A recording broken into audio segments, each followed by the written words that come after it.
Friends, welcome to my channel. இன்றைக்கி வீடியோவில் என்ன அப்படின்னு பார்த்தீங்கன்னா, நம்ம அல்ட்ரா பிக் கிரைண்டர் வாங்கியிருந்தோம் இல்லையா, அதுதான் இன்றைக்கி அன்பாக்சிங் பண்ணுற வீடியோ தான் இது. வாங்க இப்போ வீடியோக்குள்ளே போகலாம். இப்போ ஹரிஷ் பார்த்திங்கன்னா நான் தான் ஓப்பன் பண்ணுவேன் அப்படின்னு சொல்லிட்டு ரொம்பவே ஆசையோடு ஓப்பன் பண்ணிகிட்டு இருந்தான். பேக்கிங்கெல்லாம் பார்த்திங்கன்னா நல்லா நீட்டாக அழகாக பண்ணி கொடுத்துருந்தாங்க. என்னோடய பழைய கிரைண்டர் பார்த்திங்கன்னா ரொம்ப வெயிட்லெஸ்ஸாக இருந்த மாதிரி இருக்கும்.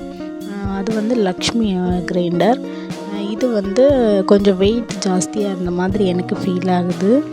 போக போக யூஸ் பண்ண பழகிடும் அப்படின்னு நினைக்கிறேன். அது மட்டும் இல்லாமல் லாக் பண்ணுற இதுவும் கொஞ்சம் டிஃப்ரெண்ட்டாக இருந்தது. அந்த லாக்கிங் டைப்பும் கொஞ்சம் டிஃப்ரெண்ட்டாக இருந்தது.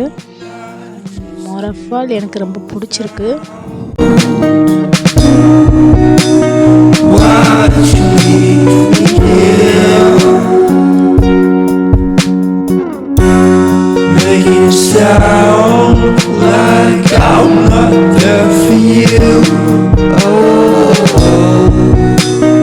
நான் வந்து என்னோடய பசங்க ஸ்டேஜில் இருக்கும்போது பார்த்திங்கன்னா எங்கள் வீட்டில் வந்து புதுசாக வந்து கலர் டிவி தான் வாங்கினோம்.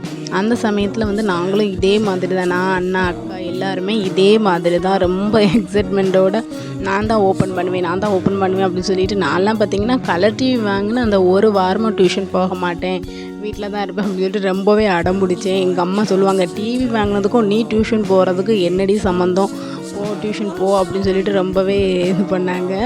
அந்த மாதிரியெல்லாம் நிறைய மூமெண்ட் இருக்குது. நீங்கள் சின்ன வயசில் அப்படி எந்த ஒரு வீட்டுக்கு உங்களுக்கு புதுசாக வாங்கின பொருள் உங்களுக்கு ரொம்ப ஒரு சந்தோஷமாக நீங்கள் எதிர்பார்த்து வாங்கின பொருள் அப்படி இருக்குன்னா நீங்கள் கமெண்ட்டில் சொல்லுங்கள். இப்போ பார்த்திங்கன்னா நம்ம அதை ஓப்பன் பண்ணியாச்சு. அதில் வந்து இப்போ நம்ம புதுசாக அப்படியே யூஸ் பண்ண முடியாது இல்லையா, அதனால் ஒரு கப் வந்து ஊற வச்ச பச்சரிசி, ஒரு கப்பு வந்து நம்ம ஊற வைக்காது சாதா புழுங்கல் அரிசி இருந்தாலும் ஓகே, இல்லை பச்சரிசி இருந்தாலும் ஓகே. இந்த ரெண்டுமே மிக்ஸ் பண்ணி நீங்கள் வந்து அரைக்கும்போது நம்ம அந்த கல்லில் உள்ள தூசி பொடி குட்டி குட்டி கல்லெல்லாம் இருக்கும், அது எல்லாமே க்ளீனாக அந்த மாவுலேயே நம்மளுக்கு வந்துடும். நம்ம எவ்வளோ தான் தண்ணி வச்சு வாஷ் பண்ணாலும் அந்த பொடி தூளெல்லாம் வராது. இந்த மாதிரி மாவாக நம்ம அரைச்சி அதை க்ளீன் பண்ணி எடுக்கும்போது அதில் இருக்க நல்ல தூசி டஸ்ட்டு எந்த ஒரு கல் துண்டு இருந்தாலுமே அது நம்மளுக்கு க்ளீனாக வந்துடும். ப்ளெயின் வாட்டரில் நம்ம வாஷ் பண்ணிவிட்டு நம்ம மாவு வந்து டைரெக்டாக அப்படி அரைச்சி யூஸ் பண்ணவே கூடாது.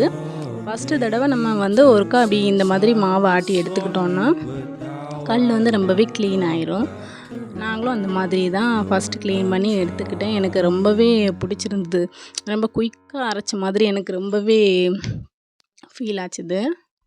இப்போ பார்த்திங்கன்னா நம்ம அரைச்சி எடுத்துட்டோம். பார்த்திங்கன்னா உங்களுக்கே தெரியும் எவ்வளவு நைஸாக அரைச்சிருக்கு அப்படின்னு சொல்லிட்டு. ரொம்பவே குயிக்காக அரைக்குதுங்க, ரொம்ப சீக்கிரமாகவே அரைக்குது. அது நல்லாவே எனக்கு தெரியுது.